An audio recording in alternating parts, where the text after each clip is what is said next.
నెల్లూరు జిల్లా అనంతపురంలో ammonia gas leak కావడం కలకలం సృష్టించింది. వాటర్ బేస్ కంపెనీలో అమోనియా గ్యాస్ లీక్ కావడంతో కార్మికులు ఊపిరాడక పరుగులు తీశారు. 10 మంది కార్మికులు అస్వస్థతకు లోనయ్యారు.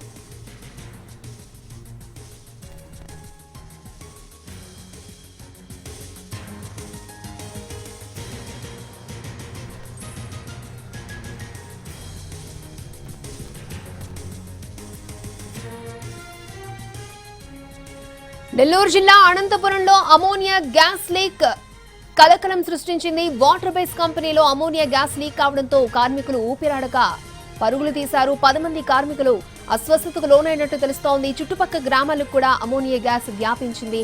రైట్, ఇదే అంశానికి సంబంధించి మరిన్ని అప్డేట్స్ మా ప్రతినిధి అమర్ మనకు అందిస్తారు. అమర్, రావణి, తోటపల్లి గూడూరు మండలం అనంతపురంలో వాటర్ బేస్ కంపెనీ గత కొద్ది సంవత్సరాలుగా కార్యకలాపాలు నిర్వహిస్తోంది.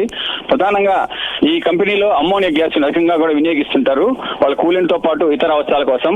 కానీ ఈ మధ్యాహ్నం ఒకసారిగా గ్యాస్ ప్లాంట్ లో నుంచి కూడా గ్యాస్ లీక్ కావడంతో కార్మికులంతా కూడా తీవ్ర స్థాయిలో ఆందోళన చెందారు. ఈ గ్యాస్ ని పీల్చిన 10 మంది కార్మికులు తీవ్ర అస్వస్థతకు గురి కావడంతో వారిని చికిత్స కోసం నెల్లూరులోని ఆసుపత్రికి తరలించారు. చుట్టుపక్కల సమీప గ్రామాల్లో ప్రజలంతా ఉన్నారు. ఈ గ్యాస్ వ్యాపించిన దాటికి గ్రామాలు కూడా చేయడంతో గ్రామ ప్రజలు కూడా చాలా భయాందోళనకు గురయ్యారు. వాళ్ళంతా కూడా కొందరు మాస్కులు ధరించి గ్యాస్ పీల్చుకొని చేశారు. అంటే అమ్మోనియా గ్యాస్ వల్ల ఎలాంటి ప్రమాదం ఉండదు, కాకపోతే కనుక అస్వస్థతకు గురవుతారు, కొందరు దీని అపస్మార స్థితిలో పోయే అవకాశం ఉందని చెప్పి కూడా వైద్యులు చెబుతున్నారు. అయినప్పటికీ కూడా స్పందించిన యాజమాన్యం వెంటనే గ్యాస్ లీక్ కూడా అరికట్టింది. అంటే నిర్వహణ లోపం వల్లే ఈ గ్యాస్ లీక్ అందని చెప్పి కూడా ప్రాథమికంగా వెల్లడైంది. పోలీస్ అధికారులు కూడా ప్లాంట్ కి చేరుకొని అక్కడ పరిస్థితిని సమీక్షిస్తున్నారు.